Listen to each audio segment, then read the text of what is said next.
I'm back. The sun's out. Rain's still probably going to happen, but the sky looks blue, so we'll see how far I get into part 2 of veggie gardening. Where I left off was with soil.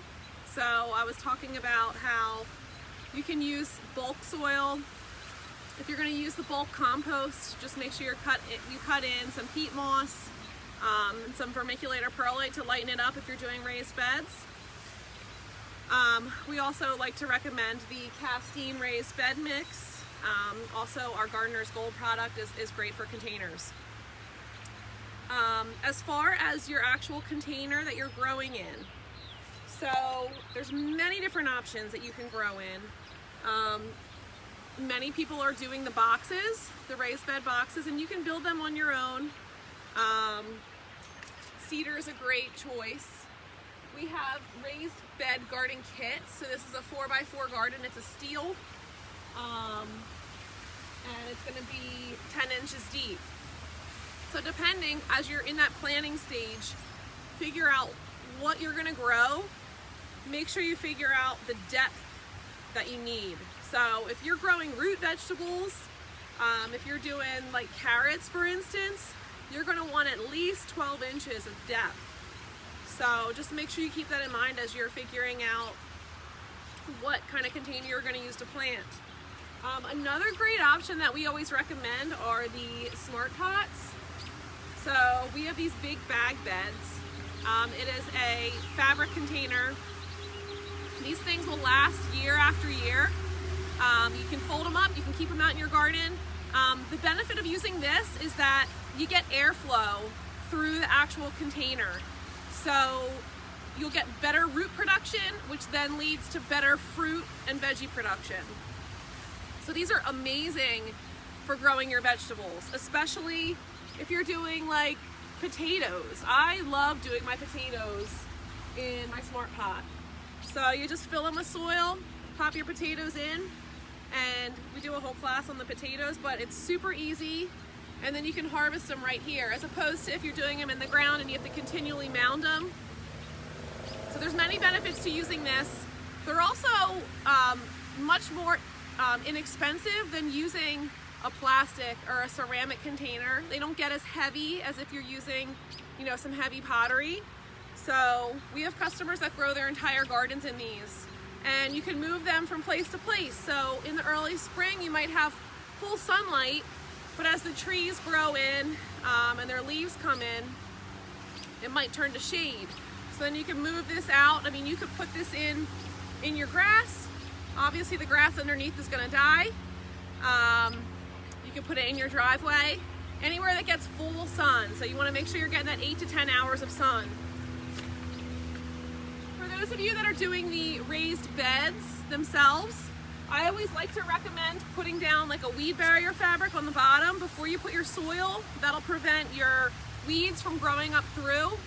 Another great benefit of doing the raised bed gardening is you can actually keep a lot of those weeds out of your garden. So as opposed to doing a huge veggie garden, weeds are gonna pop up everywhere.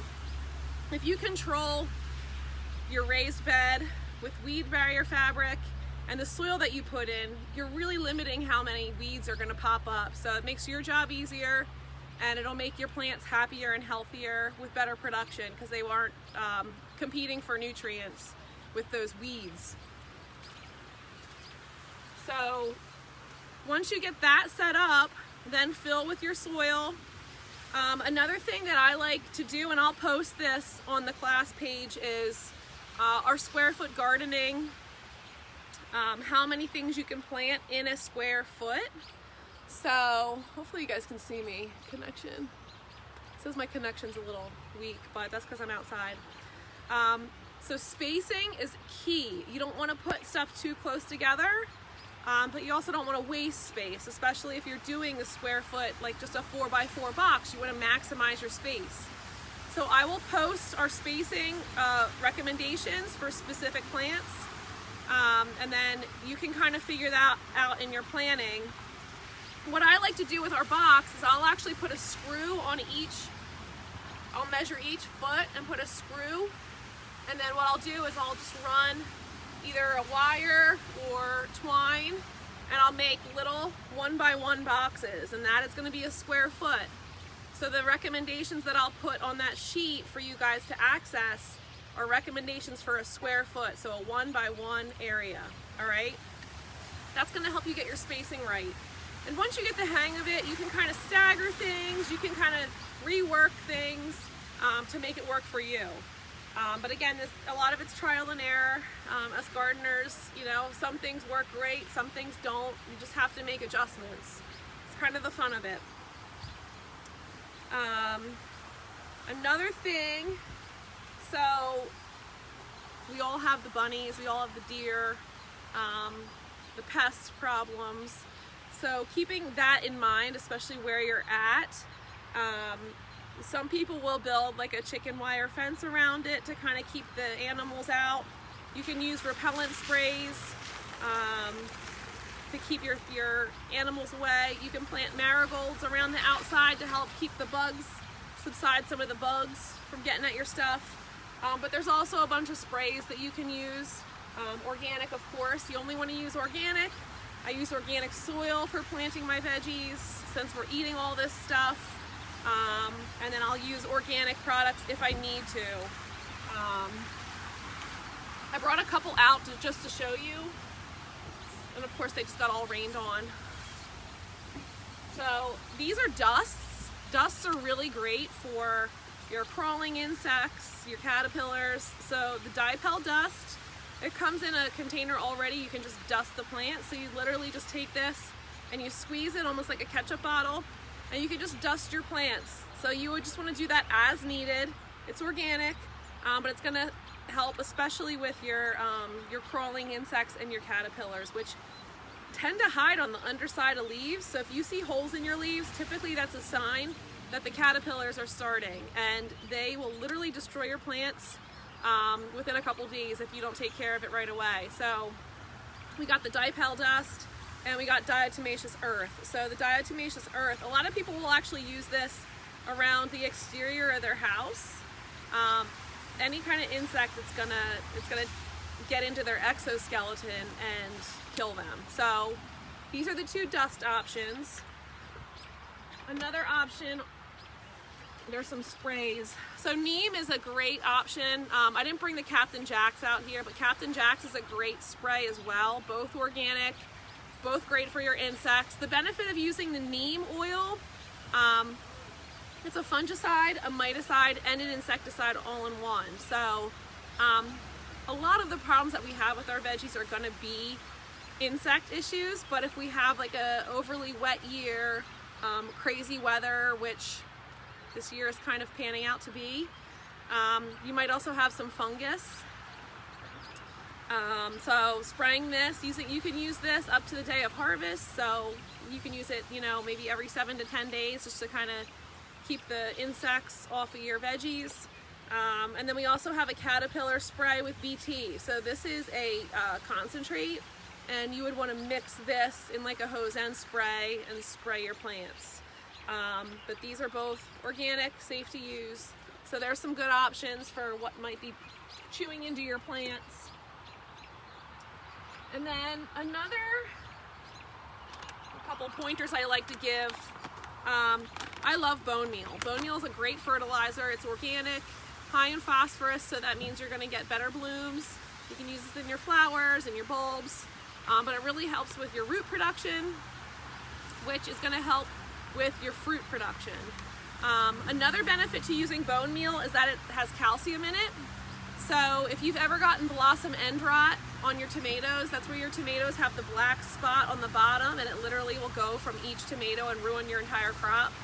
If you put a handful of bone meal in your hole when you're planting, or in your pot when you're planting, it's going to help to prevent that from happening because it has that calcium, and calcium prevents blossom end rot.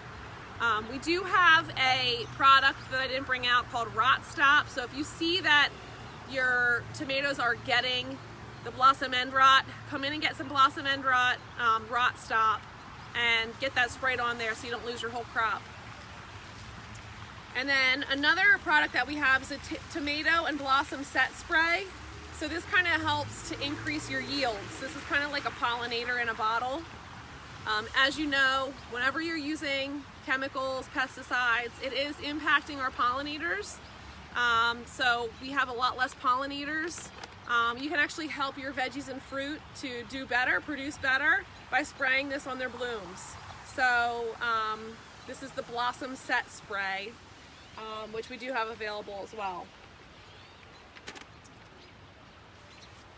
And then as far as fertilizing, I usually fertilize my vegetables with the Neptune's Harvest. It's a liquid concentrate, and I'll put it in my watering can and just water it in. The benefit of using organic fertilizers is that you can't overdo it. So, you know, if you're using something like a Miracle Grow, you could actually burn out your plants, especially if you're using using little seedlings and starts.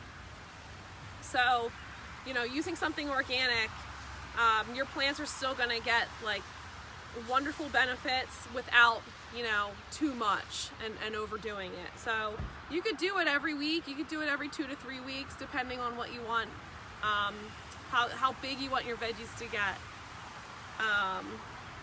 As far as watering, a lot of people will set up soaker hoses. Obviously, if nature doesn't take care of it for you, make sure your plants are getting enough water. A lot of your warm season crops don't like to be oversaturated. They're used to the summers. So a good thorough deep watering is going to help to set nice deep roots. If you have something in pots, you're going to have to water that more than something that's in the ground or even like a raised bed. If you are using a nice lightweight mix for your raised beds, you will have to water a little bit more. So just keep that in mind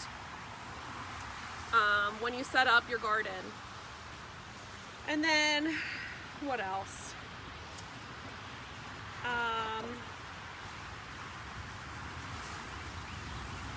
Yeah, check out the video on this site too about pruning your peppers. I thought that was really interesting. And another tip that I like to give is if you're doing your peppers or you're doing your tomatoes, make sure you trellis them now when they're little, or get your cages on now. It's so hard to get your cages on after the fact. So make sure you get them on, get them set up, and then you can kind of, you know, pull stuff through, train it to go up trellises and whatnot. So, you know, planning it from the very beginning is the way to go. I think that's all I have for you guys. If you have questions on veggie gardening, there's a ton of information that I can give you. Just leave your questions in this class and I will get back to you with information. If there's specific things you're looking for, just send us a message and we'll try to get back to you as soon as we can. Thanks for checking out the class. I hope that you learned something and can put it to a good use in your new veggie gardens. Thanks guys. Have a great Memorial Day weekend.